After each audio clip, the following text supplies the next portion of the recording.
प्रणाम आचार्य जी। कल्याणमस्तु। जी नमस्ते। आज के पॉडकास्ट के हमारे जो गेस्ट हैं डॉक्टर द्रोणाचार्य पांडे, दैवज्ञ द्रोणाचार्य भी इनको कहा गया है, जिन्होंने अपना एक उच्च स्तरीय शिक्षा पटना यूनिवर्सिटी से प्राप्त किया है और अब ये प्रवक्ता के तौर पे हिंदी विभाग में कार्यरत हैं, जो कि RSKE कॉलेज बलिया यूपी में।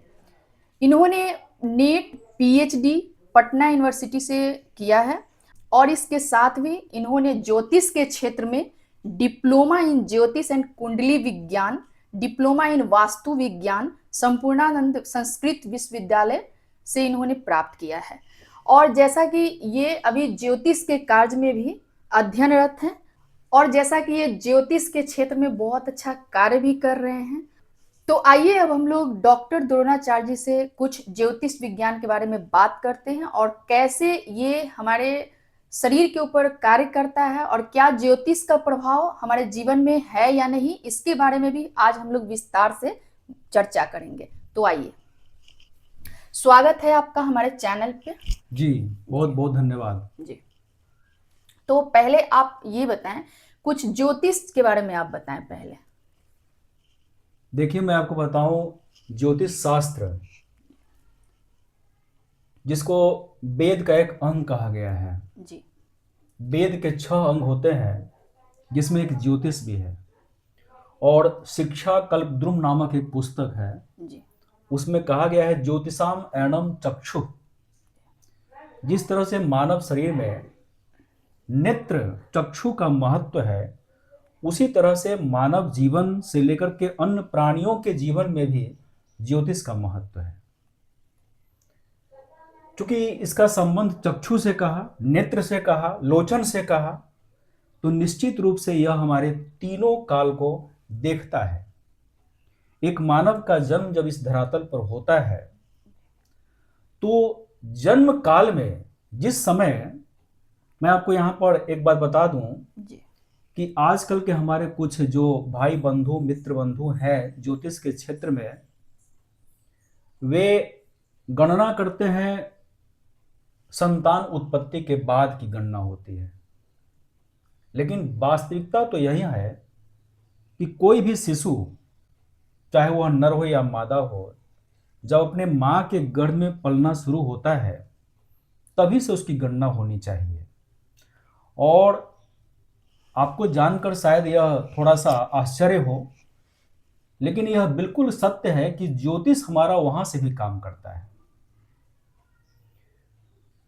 चलिए, अभी जो तथाकथित हमारे सामने कार्य हो रहा है, उस पर ही आपको हम लेके चले। तो ज्योतिष शास्त्र मानव शरीर के साथ साथ उनके जीवन से संबंधित, उनके क्रियाकलाप से संबंधित, नित्य चर्चा से संबंधित सभी घटनाओं को प्रभावित करता है। आप जरा सोचिए, आकाश मंडल में किसी नक्षत्र और किसी तारे, किसी मुहूर्त, किसी लग्न के जरा सा संतुलन बिगड़ने पर धरातल पर संतुलन बिगड़ जाता है। तो क्या हमारे जो ग्रह और सितारे हैं, जो मुझे पूरी तरह से देख रहे हैं, उनके असंतुलन से क्या मेरा जीवन और मेरी क्रिया नहीं असंतुलित होगी? अवश्य होगी।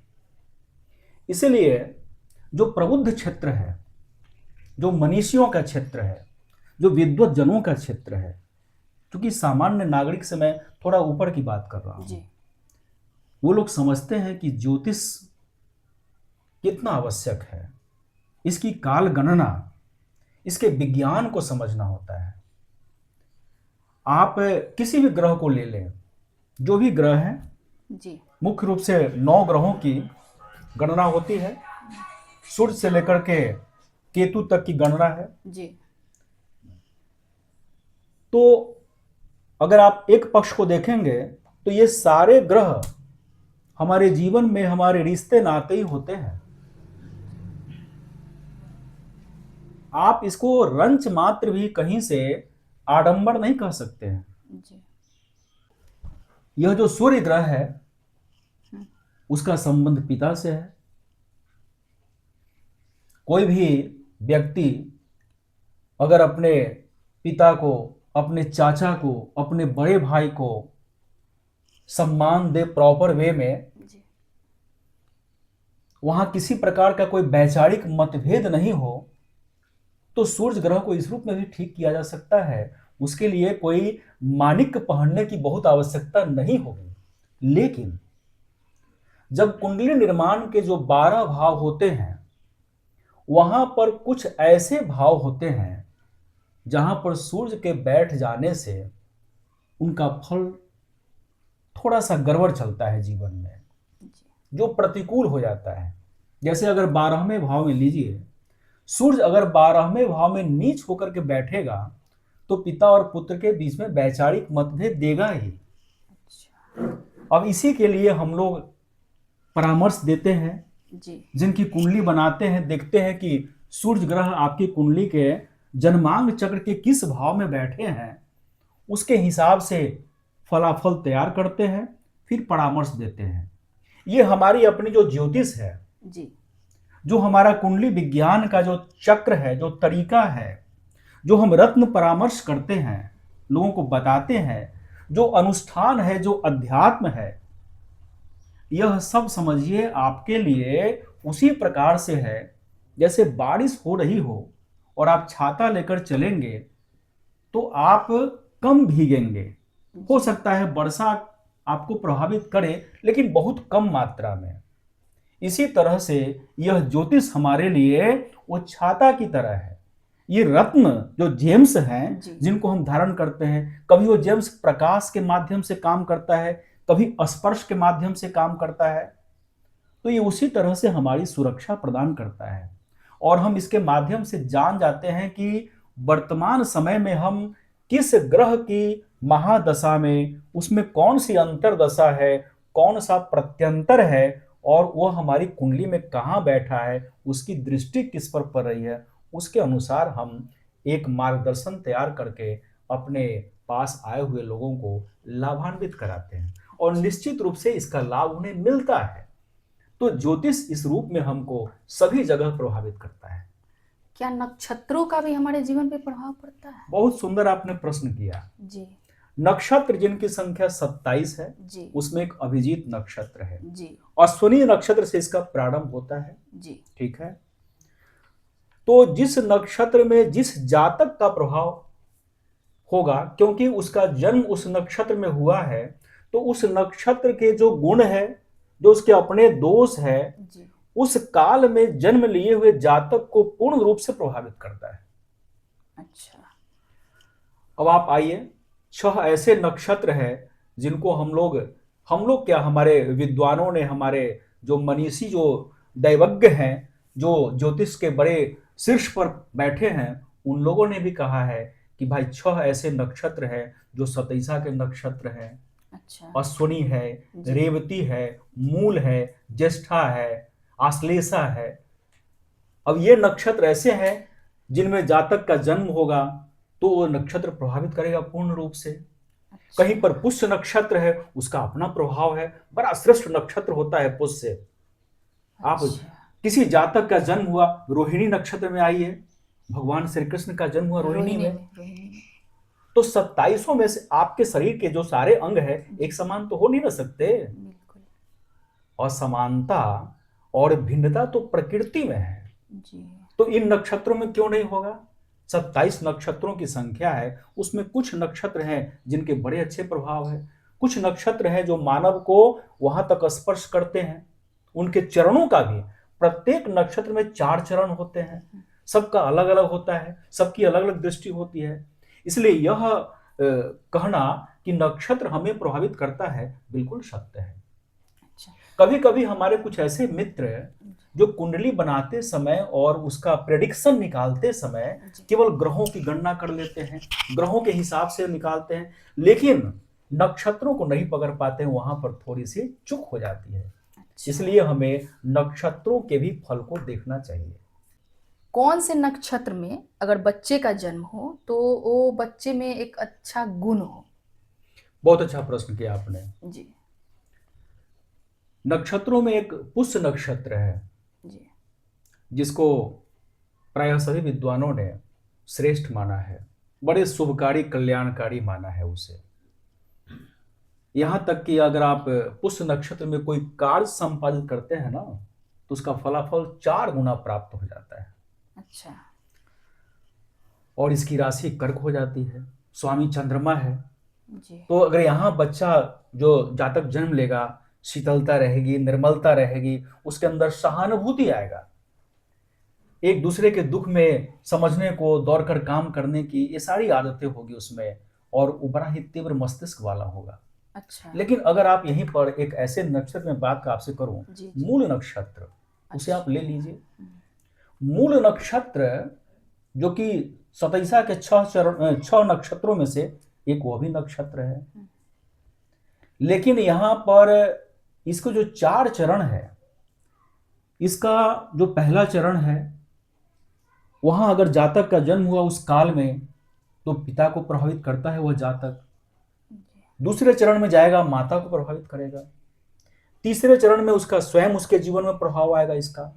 और चतुर्थ चरण में अगर वो जन्म लिया है, तो नक्षत्रों की शांति हो, तत्संबंधित नक्षत्रों के मंत्रों का जाप किया जाए, हवन करके पूजन विधि कर दी जाए संपन्न, तो बड़ा शुभकर होता है वो। एक घटना आप याद करें गोस्वामी तुलसीदास जी को।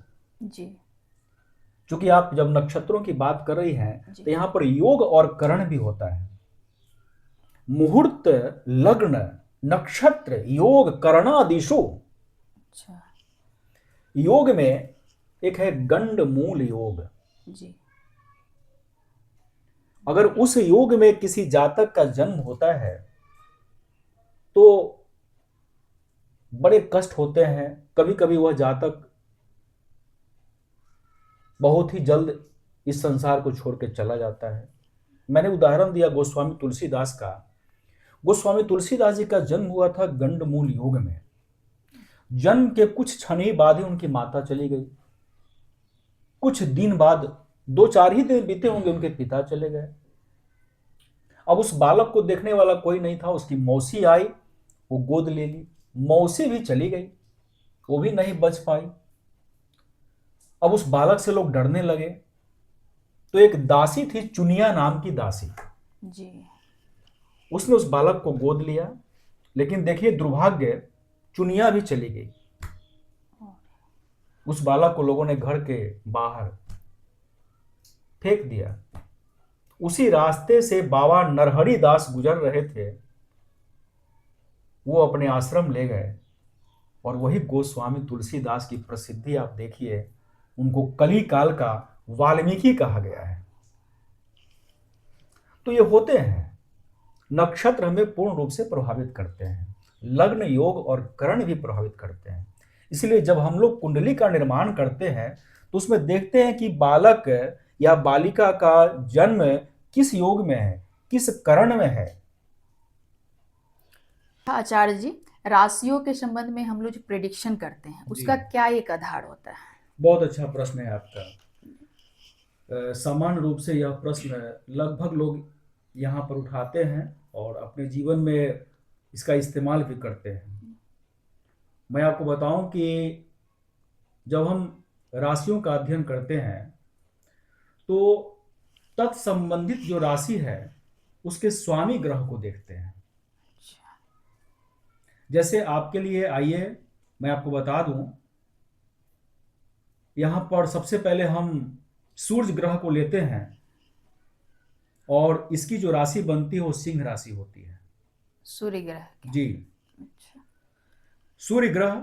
अब सूर्य ग्रह और सिंह राशि, जब भी हम किसी जातक, जो सिंह राशि के जातक हैं, उनके विषय में अध्ययन करेंगे, तो सूर्य ग्रह को अध्ययन करेंगे। हम देखेंगे कि कुंडली के जो जन्मांग चक्र है, उस चक्र में जो 12 भाव हैं, उसमें सूर्य कहां बैठा है। इसी तरह से कर्क राशि है, उसके लिए चंद्रमा है स्वामी। जी। वृश्चिक राशि है, उसके स्वामी मंगल हैं। कन्या और मिथुन राशि दो ऐसे हैं जिनके स्वामी बुध हैं। मीन राशि और आपके मीन राशि के स्वामी गुरु माने गए हैं। वृष राशि कि स्वामी शुक्र हैं। तो जब भी राशियों का आप अध्ययन करेंगे तो इसके स्वामी ग्रह का अध्ययन करेंगे, और इनका अध्ययन जुड़ा होता है जन्मांग चक्र से ही। जब तक किसी जातक के जन्म लग्न, जो कि प्रथम भाव होता है, जिनको शरीर कहा गया है, तनु धन सहज, इस तरह से चक्र चलता है। पहला जो भाग होता है वो लग्न है, वो हमारा शरीर है। अच्छा। दूसरा भाव धन, धन का मतलब सीधे आप रुपया पैसा से ना आ जाए। धन का मतलब यहां उनके जीवन में प्राप्त होने वाले सुख से है, आनंद से है। यह आनंद वित्त से भी आता है, संबंधों से भी आता है, सहानुभूति से भी आता है। कई इसके तरीके होते हैं। और तीसरा जो क्षेत्र होता है वो हमारे आत्मीय जनों का होता है, जहां हमारे परिवार के लोग होते हैं, जहां हमारे चाचा होते हैं, हमारे भाई बंधु होते हैं। मैंने आपसे अभी भी कहा है कि ग्रहों को ठीक करने के लिए सबसे जो पहला जो साधारण सा उपाय है, कोई भी जातक यदि अपने साथ वाले संबंधों को ठीक कर ले, उनसे अच्छा व्यवहार रखे, उनके लिए एक प्रॉपर सम्मान पे करे, तो बहुत हद तक उनके ग्रह उसी से ठीक होंगे। अच्छा। चंद्रमा, अगर आपका चंद्रमा निर्बल है, आप चिड़चिड़े हो रहे हैं, आपकी मन और योजना क्षण प्रतिक्षण बदलती रहेगी, स्थिर आप नहीं रहेंगे। अब क्या है, अपनी माता जी को सम्मान दीजिए। जो भी स्त्रियां हैं माँ और माँ समान, उनके पांव छू के नमन कीजिए, चंद्रमा आपका धीरे धीरे ठीक हो जाएगा। शनि ग्रह, बड़े लोग इससे अच्छा। डरते हैं, लेकिन मैं आपको बताऊं कि शनि ग्रह ही एक ऐसा है जो आपके अंदर निर्माण शक्ति देते हैं। अगर मानव को मानवोचित बनाने वाला कोई है तो यही ग्रह है। और ये तो हमेशा व्यक्ति को ऊंचा किया है, न्याय प्रिय है ना, सिद्धांत प्रिय है। ये भी हमारे संबंध में ही आते हैं। और यहाँ जो लोग कहते हैं कि शनि का साढ़े साती, शनि का ढैया, ये क्या होता है? जी, इसके बारे में थोड़ा। अब चूंकि आप जानते हैं कि शनि ग्रह की जो गति है वो बड़ी धीमी है, उनको एक ग्रह से दूसरे ग्रह में जाने में समय लग जाता जैसा है। कि काला ग्रह के हाँ, काल चक्र के हिसाब से इनकी गति धीमी हो जाती है, तो एक ग्रह से दूसरे ग्रह में जाने में इनमें समय लगता है। इसीलिए ये पूरा करने में कभी 7.5 साल का, कभी 2.5 वर्षों का समय ये पूरा करने में लगाते हैं। तो जिस जातक के ऊपर ये होता है, जैसे आपका मान लीजिए आप कुंभ राशि में है, ठीक है, अब कुंभ राशि के ऊपर शनि का जो अपनी अवधि है वो आपके लिए कभी अनुकूल हो सकता है, कभी प्रतिकूल हो सकता है, लेकिन यह निर्भर करेगा आपके द्वारा किए गए कर्मों पर। जैसे मजदूर जी, अगर आप मजदूरों के साथ अच्छा व्यवहार रखते हैं तो आपके शनि ग्रह यहाँ से प्रभावित होंगे, वो आपके लिए शुभकर हो जाएंगे। जो कर्मशील व्यक्ति है उस पे ज्यादा प्रभाव करते हैं। बहुत छोटा सा तरीका है, किसी व्यक्ति में आलसपन ज्यादा बढ़ रहा हो, शांत रह रहा हो, अकेले रह रहा हो, साफ सुथरा नहीं रह रहा हो, समझ लीजिए कि वो कहीं ना कहीं से शनि के कोप से प्रभावित है। अच्छा जी, तो बहुत ऐसी आदतें हैं जिनको देख करके आप बिना किसी कुंडली को समझे हुए आप जान सकते हैं कि इस जातक के ऊपर किस ग्रह का भी प्रभाव चल रहा है। ऐसे भी हाव भाव से भी हाव पता भाव चल से, जी, आपके रहन सहन से, आपके जीवन शैली से, आपके पहनने के तरीके, जो कपड़े आप पहनते हैं जिस तरीके से, उससे, इन तमाम चीजों से, छोटी छोटी घटनाओं से पता चलता है कि आप किस ग्रह के प्रभाव में अभी हैं। अच्छा, जैसा कि आप कुंडली का भी निर्माण करते हैं, तो उससे एक क्वेश्चन है आपसे कि उसमें एक घर होता है कि नहीं, बोलते हैं कि ये सूर्य अब घर परिवर्तन कर रहे हैं, शनि घर परिवर्तन, तो ये क्या है, ये थोड़ा सा बताएं। जी, अब देखिए, मैंने ये लिया, यह है सप्तवर्गीय जन्म पत्रिका कुंडली। इसे मैं बनाता हूं क्योंकि मैंने इसमें डिप्लोमा किया है, आपने बताया भी है। ज्योतिष और कुंडली विज्ञान में मैंने डिप्लोमा करके और ज्योतिष में आचार्य की शिक्षा प्राप्त किया है संपूर्णानंद संस्कृत विश्वविद्यालय से। विधिवत और गुरु परंपरा में मैंने शिक्षा ली है। और मैं आपको ये भी बताता हूँ कि मैं जो कुंडली का निर्माण करता हूँ ये मैनुअल होता है। इसमें जो हमारे ये पुस्तक आप देख रही हैं, इन जी सारे शास्त्रों का, ग्रहों का जी और ग्रंथों का अध्ययन करके, इनका अनुशीलन करके ये जी। बनाया जाता है। अच्छा, जी बिल्कुल मैनुअल होता है ना? जी जी। जैसा कि ये अभी बना रहे हैं आप, क्या ये वाला हाँ, ये दिखिए तो तो? मैंने एक छोटी सी इसमें रचना की है। और ये एक बार जूम करके दिखाओ, ये देखो। अब ये मैं आपको बताऊं कि देखिए, ये है किसी आनंद कुमार की कुंडली है, ठीक है। अब आनंद कुमार की कुंडली मैंने बनाई तो इनके देखिए जन्मांग चक्र, जी ये जन्मांग चक्र है। अब ये जन्मांग चक्र में देखिए, ये जो है ये 10 अंक लिखा है ना, 10 हाँ। अंक मतलब कि मकर। अच्छा तो ये प्रथम भाव जो होता है लग्न का भाव होता है। तो हम कहेंगे कि यह जातक मकर लग्न में जन्म लिया है। अच्छा, ये जो आप दिखा रहे हो, तो इसमें घर क्या 11 घर होते नहीं, हैं? तो 12 घर होते 12 हैं घर जी, होते हैं।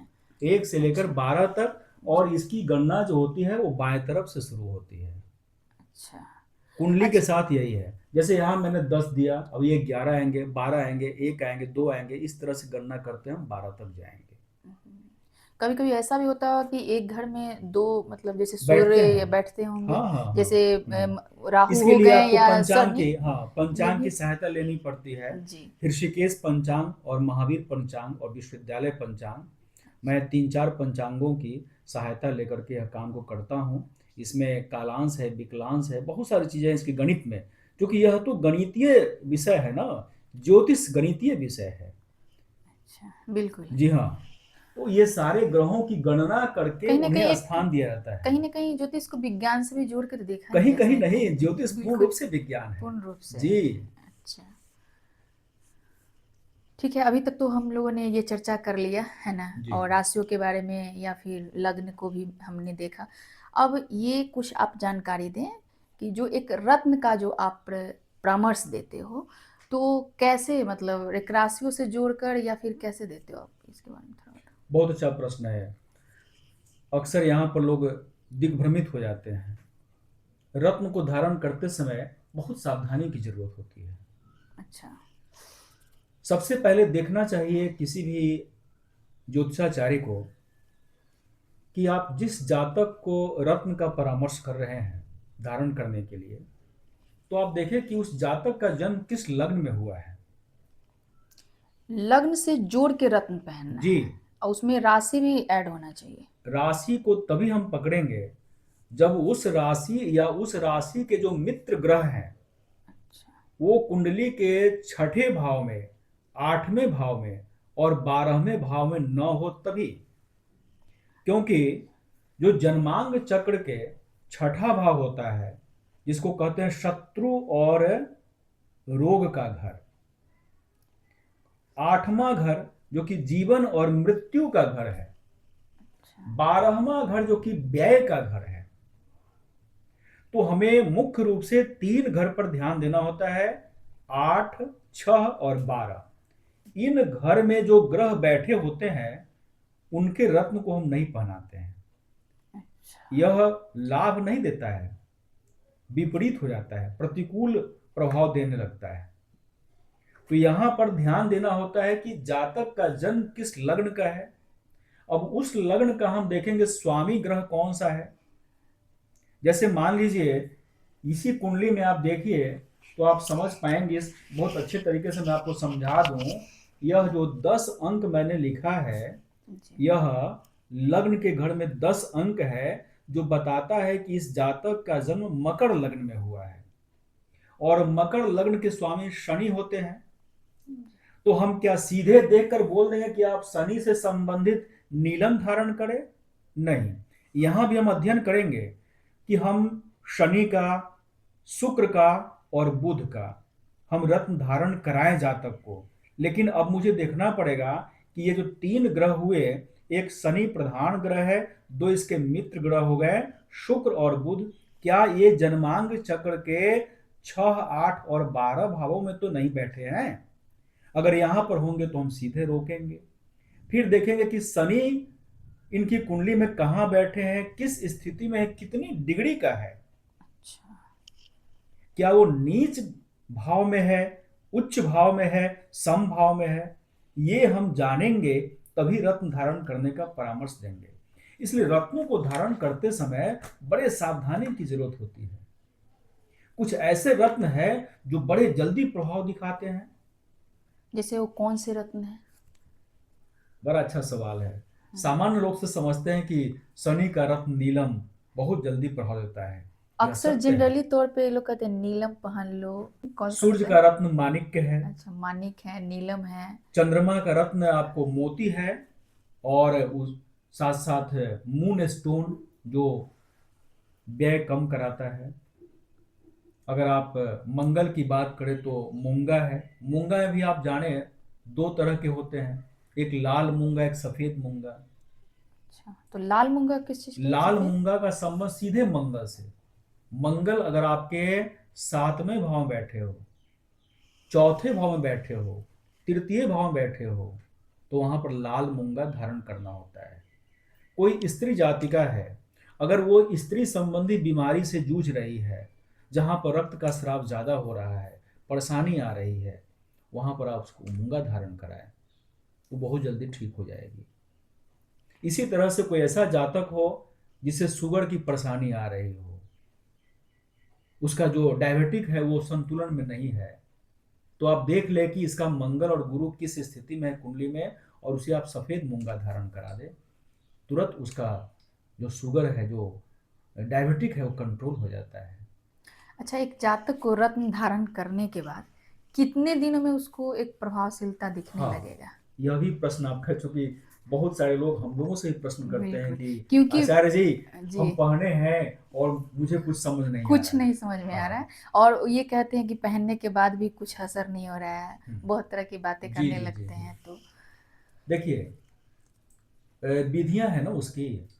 आप रत्न को बाजार से खरीदते हैं, पहले ध्यान रखें कि रत्न खरीदे आप उसी ग्रह की होरा में। जिस ग्रह का रत्न आप खरीदने जा रहे हैं, आप देख लीजिए कि उस ग्रह का वो समय है कि नहीं। ये भी बहुत ही महत्वपूर्ण बहुत है। जरूरी है, जहां लोग पहुंच नहीं पाते हैं। जैसे ज्यादातर जो लोग होते इस हैं। सूक्ष्मता का लोग अध्ययन नहीं कर पाते हैं। आपको ग्रह से संबंधित रत्न खरीदना है, आप उसका समय देखिए, उस मुहूर्त में आप खरीदिए, उसका निर्माण भी आप उस मुहूर्त के हिसाब से करवाइए।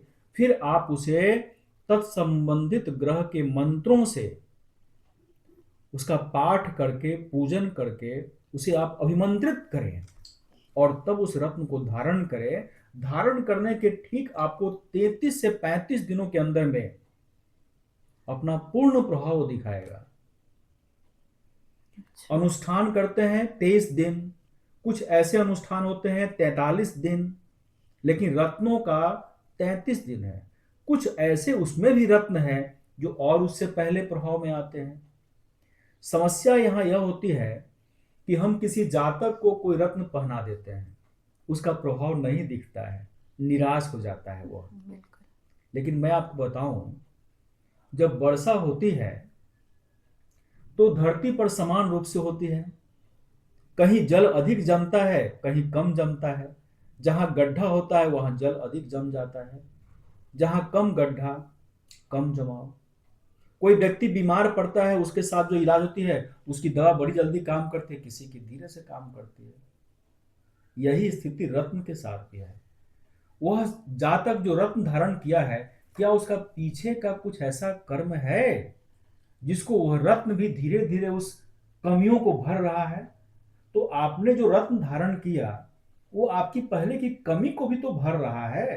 अब वो भरते भरते जब पूर्ण हो जाएगा तो अपने पूरे प्रभाव में आ जाएगा। इसलिए यह सोचना कि हम रत्न धारण कर लिए और प्रभाव नहीं आ रहा है, यह बिल्कुल गलत है। सारे रत्न प्रभावी हैं, लेकिन जातक के ऊपर निर्भर करता है कि आपकी स्थिति कैसी है, आपकी शैली कैसी है, आप रत्नों के प्रति कितने समर्पित हैं। आपके कहने के अनुसार जो पिछले वो कर्म किया है, जब तक वो फुलफिल नहीं होता है तब तक वो आगे नहीं वो जी काम हाँ, कर जी हाँ, सकता है। बिल्कुल। प्रत्येक जीव का, चाहे अच्छा। मानव हो या मानव से इतर प्राणी हो, सबके पीछे के कर्म प्रभाव में लाते हैं। तो हमें कभी भी निराश नहीं होना चाहिए। हम कोई अनुष्ठान करवाते हैं पंडित जी से और बोलते हैं कि महाराज हमने पूजा करा ली, कोई फल नहीं मिल रहा है। पैसा भी ऐसा बर्बाद हो नहीं गया, है, ऐसे बोलते हैं। वो फल होता है अच्छे कर्मों का भी, बुरे कर्मों का भी। हाँ, जो जातक अब इस जीवन में अपने पीछे के सारे परिणाम को प्राप्त कर लिया है, अब वो बिल्कुल इस जन्म के फल को भोगने वाला है, तो उसके लिए हम जो भी कर्म करेंगे उसका फल उसे तत्काल मिलेगा। अच्छा, ज्योतिष में क्या ऐसा है कि जो बच्चा बहुत अपना कर्म किया, मेहनत किया, उसके बाद भी उसको फल नहीं मिलता है, वो सक्सेस नहीं कर पाता है, थोड़ा इस पे आप बता सकते हैं क्या? बहुत अच्छा सवाल है। तो उसको भी कहीं ना कहीं ये कभी कभी कोई रेकमेंड करता है कि ये रिंग पहन लो, जी जी ये जी रत्न ले जी। लो, रत्न ले लो, तो ये क्या है, ये थोड़ा सा बताएं। जी हाँ, आप कोई भी क्षेत्र लीजिए, या प्रतियोगिता का क्षेत्र ले लीजिए, या कार्य व्यापार का क्षेत्र ले लीजिए, यहाँ पर हम जब टूट जाते हैं, निराश होते हैं, तो किसी ज्योतिषाचार्य के पास पहुंचते हैं, उनसे परामर्श लेते हैं, कुछ रत्न धारण करते हैं, बिल्कुल। और कुछ दिनों का उतार भी देते हैं उसे। कुछ हो नहीं रहा हाँ, है। जी। लेकिन यहाँ मैं आपको बताऊं कि आपने इस बात को स्पष्ट रूप से समझ लिया है कि कोई भी जातक इस संसार में जो फल भोग रहा है, उसमें केवल यही जन्म प्रभावित नहीं है, अच्छा। इसके पीछे के कई जन्म प्रभाव में आते हैं। और यहाँ पर एक चीज को गौर कीजिएगा, प्रत्येक मनुष्य के शरीर में 3 गुण काम करते हैं, सत्व, रज और तम। हम्म। ये जो सत्वगुण है, जिसमें अच्छाइयां ही है, तो मान लीजिए आपको ही मैं लेता हूं, जी। आपने किसी परीक्षा की तैयारी की है, उसमें थोड़ी आपको परेशानी आ रही है, आप मुझसे मिलती है, मैं आपकी कुंडली निकालता हूँ, देख लेता हूँ कि भाई यह जातक किस गुण का है।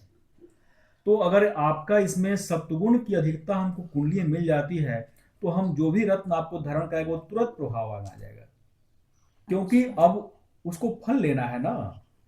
और अगर आप रज में हैं, तो रज वाले क्या होते हैं, बड़े कामी होते हैं, बड़े महत्वाकांक्षी होते हैं, ये लोग बड़े क्रोधी भी होते हैं। तो अब इनकी महत्वाकांक्षा इतनी ऊंची है, ये चाहते हैं कि कोई एक रत्न पहने और तुरंत मेरा प्रभाव मुझे मिले। तो ऐसा नहीं है, थोड़ा सा धैर्य धारण करना पड़ता है, व्यक्ति की प्रकृति के अनुसार ही काम होता है। इसलिए प्रत्येक व्यक्ति को देखना है। और मैं आपको बताऊं कि आप भी देख सकती हैं। जी। आप किसी व्यक्ति को देखिए कि वो बड़े साफ सुथरा अच्छे ढंग से वस्त्र शैली में रह रहा है, हम्म। अच्छा व्यवहार कर रहा है, आप समझिए कि उसके अंदर सत्वगुण की अधिकता है। अच्छा। कोई ऐसा व्यक्ति है जो सांसारिक भोगों में ज्यादा लिप्सा है, एक मकान बनाया फिर अगला मकान चाहिए, एक ड्रेस लिया फिर अगला ड्रेस चाहिए, एक उपकरण लिया फिर अगला उपकरण चाहिए, वहां पर रजगुण की अधिकता होती है। उस व्यक्ति की महत्वाकांक्षा जल्दी पूरी नहीं होती है, तो कैसे सुख प्राप्त करेगा वो। आप सीधे कह सकेंगे अच्छा ये कामी है, मतलब इसके अंदर रजगुण की अधिकता ज्यादा है। इसी तरह से शारीरिक गुणों के अनुसार से सारे प्रभाव होते हैं। इसलिए यह कहना कि हम कुछ धारण किए प्रभाव नहीं, प्रभाव तो पड़ता ही है, लेकिन आपके अंदर जो चल रहा है, जो आपके अंतः शरीर में, आप जानती हैं ना, एक तो शरीर हमका बाहर दिख रहा है, जी। एक सूक्ष्म शरीर भी तो है ना। जी बिल्कुल। तो सूक्ष्म शरीर के अंदर जो हार्ड डिस्क लगा हुआ है, वो कैसा है, उसके हिसाब से काम होता है। तो बहुत बहुत धन्यवाद आचार्य जी। आज जो बातें आपने बताई एक ज्योतिष को लेकर, वो हमारे ऑडियंस को काफ़ी पसंद भी आया होगा और उनके लिए काफ़ी ज़्यादा लाभकारी भी सिद्ध होगा, क्योंकि ज्योतिष को लेकर बहुत लोगों में उत्सुकता रहता है कि क्या होना होना चाहिए, क्या होता है ना। या फिर राशियों को लेकर भी, रत्न को लेकर भी बहुत सारी बातें होती हैं। तो आज के सेशन से मुझे लगता है कि उन लोगों को अपना जवाब मिल गया होगा और मैं ऐसा आशा भी करती हूँ। तो आपका बहुत बहुत धन्यवाद जो आपने इतना कीमती वक्त देकर मेरे चैनल पे आया और मेरे चैनल को आपने सुशोभित किया। धन्यवाद आपको भी लोगों तक इस बात को पहुंचाने के लिए, क्योंकि आप ही लोग वो जरिया होती है जिनके माध्यम से हम लोग घर घर पहुंच जाते हैं और हमारे जो शास्त्र हैं उनका सम्मान होता है। क्योंकि जब तक हम उस शास्त्र के वास्तविकता को नहीं समझेंगे, नहीं जानेंगे, तब तक एक प्रॉपर में हम उसको सम्मान भी नहीं कर पाएंगे। इसलिए आज मैं उन तमाम दर्शकों से बताना चाहता हूँ कि हमारे जो भी शास्त्र है सब सम्माननीय है। आप अध्ययन करें और जब भी आपको तर्क हो तो आप किसी विद्वत जन के पास जरूर जाएं, उनसे थोड़ा धैर्य पूर्वक समस्या का समाधान लें। समस्या है तो समाधान है। बहुत बहुत धन्यवाद। धन्यवाद।